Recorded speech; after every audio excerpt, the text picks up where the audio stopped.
এখানেও তো নেই। ক্লাচারটা কোথায় গেল?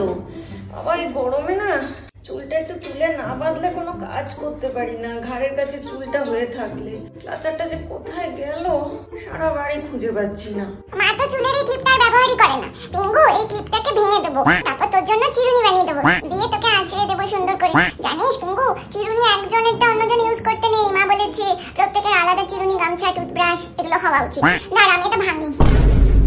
ভেঙেছে। দাঁড়া পিঙ্গু, তোকে চুল আঁচড়ে দিই। ভালো লাগছে? আরাম হচ্ছে? কি তোর হাতে আমার ক্লাচারটা কেন? মা, পিঙ্গুকে চুল আঁচড়ে দিচ্ছিলাম। ভেঙে দিয়েছিস? পিঙ্গুর খুব আরাম হচ্ছে চুল আঁচড়ে, জানো মা? তুমি পিঙ্গুর চুল আঁচড়াচ্ছিলে কেন? তোমার নিজের চিরুনি দিয়ে আঁচড়াতে পারলে না? নিজের চিরুনি দিয়ে কি করে আঁচড়াবো মা? তুমি তো বলেছো একজনের চিরুনি, একজনের টুথব্রাশ, একজনের টাওয়েল এগুলো ইউজ করতে নেই, সবার আলাদা আলাদা থাকা উচিত। সেই জন্য তো পিঙ্গুর আলাদা চিরুনি বানালাম। বাহ, চমৎকার চমৎকার। আমার নতুন ক্লাচারটাকে ভেঙে দিল। এই মেয়েটা আমাকে জ্বালিয়ে শেষ করে দিল। পিঙ্গু রে, তোর চুল আঁচড়াতে গিয়ে মা রেগে গেল। কি যে করি না বুঝতেই পারি না বাবা।